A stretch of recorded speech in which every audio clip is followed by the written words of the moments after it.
जी guys अस्सलाम वालेकुम। जैसे कि आपने वीडियो का थंबनेल तो देख ही चुका होगा। तो ये आज सुबह ही हम ये न्यूज़ सुन रहे थे कि जो है वो यूट्यूब बैन होने वाला है। तो चीफ़ जस्टिस ने अभी अभी ख़बर आई है कि चीफ़ जस्टिस साहब ने जो है वो यूट्यूब परमानेंट बैन कर दिया है। तो मेरा चीफ़ जस्टिस साहब से ये सवाल है कि अगर दरख्त ऐसा दरख्त जो कई लोगों को साया दे रहा हो और ऑक्सीजन फराहम कर रहा हो, उसकी एक शाख जो है वो गलत साइड जा रही हो, तो वो एक शाख काटनी चाहिए या पूरा दरख्त उखाड़ देना चाहिए?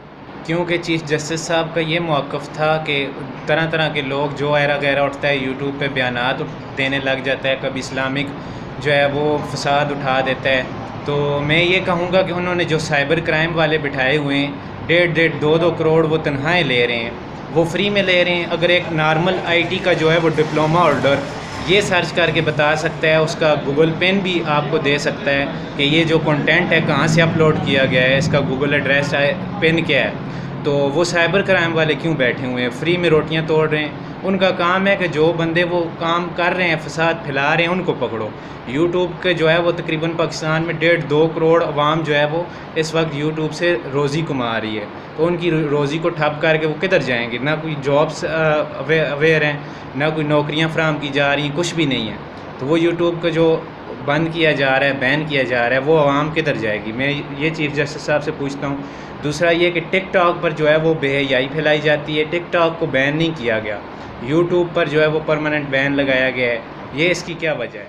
क्योंकि मैं चीफ़ जस्टिस साहब को ये बताता चलूँ कि ये यूट्यूब ऐसा प्लेटफॉर्म है जहाँ पर गरीब बच्चे जो मसलन ज़्यादा पढ़े लिखे नहीं हैं या जिनको नौकरियाँ नहीं मिल रही, उनके आगे जो है वो फैसिलिटीज़ अवेलेबल नहीं हैं, वो यूट्यूब पर अपने हुनर के ज़रिए वीडियोस को एक्सप्लोर करके लोगों को भी सिखा रहे होते हैं, टीच एंड ट्रेन कर रहे होते हैं, और टेक्नोलॉजी का भी नॉलेज है। अगर एक दो बंदे उठ के अगर बहस मुबैसा करते हैं, वो बंदे कौन है? वो न्यूज़ एंकर्स ही हैं जो न्यूज़ चैनल पर डिबेट करते हैं और फिर आकर अपने ही न्यूज़ चैनल्स पर वो बकवासात करते हैं। उन बंदों को पकड़ना चाहिए। आपने यूट्यूब बैन करके इतनी अवाम को आपने बेरोज़गार कर दिया है, इसकी क्या रीज़न है? मुझे आप ये बता दें। अभी भी हमारे पास एक बंदा है, वो टेलर है, बच्चा है, तो वो भी अपनी इस तरह से यूट्यूब पर अपनी कटिंग वगैरह की वीडियोस जो है वो करता था। तो अभी वो भी परेशान है। हम उसका भी पॉइंट ऑफ व्यू जानते हैं कि चीफ़ जस्टिस साहब के इस फैसले से क्या आवाम खुश है या नहीं खुश है। तो चलिए चलते हैं उस बंदे की तरफ। जी अस्सलाम वालेकुम इरफान भाई। वालेकुम सलाम। जी, आप इस चीफ़ जस्टिस के फ़ैसले के बारे में क्या कहना चाहेंगे? अवाम आपको सुन रही है इस वक्त। मैं तो ये कहना चाहूँगा कि इन्होंने बहुत गलत फैसला किया है यूट्यूब को बैन करके। और मैं ये पूछना चाहूँगा कि जो बीगो बैन किया गया है उस हवाले से आप क्या कहते हैं? क्योंकि मैं तो उनके इस फैसले को सराहता हूँ, क्योंकि बीगो जो था वो बेहयाई का अड्डा था, लेकिन यूट्यूब के बैन करने से मैं भी खुद भी परेशान हूँ। तो बीगो के बारे में आप क्या कहना चाहते हैं? बीगो तो वैसे ही उसमें बहुत हालात गड़बड़ थे ना। जी जी। जैसे कि आप ये एक्सप्लेन नहीं कर पा रहे आपको ठीक तरह से, ये ख़ुद भी हंस पड़े हैं, क्योंकि बीगो, जिन लोगों ने बीगो को देखा है, उसको सर्च किया है, उन लोगों को पता है इस बारे में, बीगो के बारे में जानते हैं कि वहाँ पर वो क्या होता था, फाशी क्या थी, क्या निज़ाम था। टिकटॉक पर भी जल्दी मशहूर होने के लिए लेडीज़ क्या करती हैं वो भी सब जानते हैं।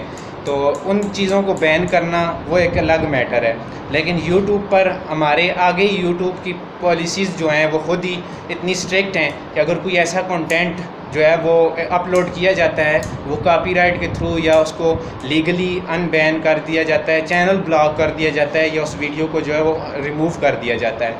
इतनी सख्त पॉलिसीज़ होने के बावजूद, और चीफ़ जस्टिस का ये कहना कि जो ऐरा गैरा उठ के आ जाता है वो यूट्यूब पर बयानात देने लग जाता है। तो पहले मैं ये बताता चलूँ कि यूट्यूब मोनेटाइज ही तब करता है चैनल को कि जब उसको 4000 घंटे जो हैं वो वॉच टाइम कंप्लीट होता है। तो आरे गैरे के तो इतना हो नहीं सकता।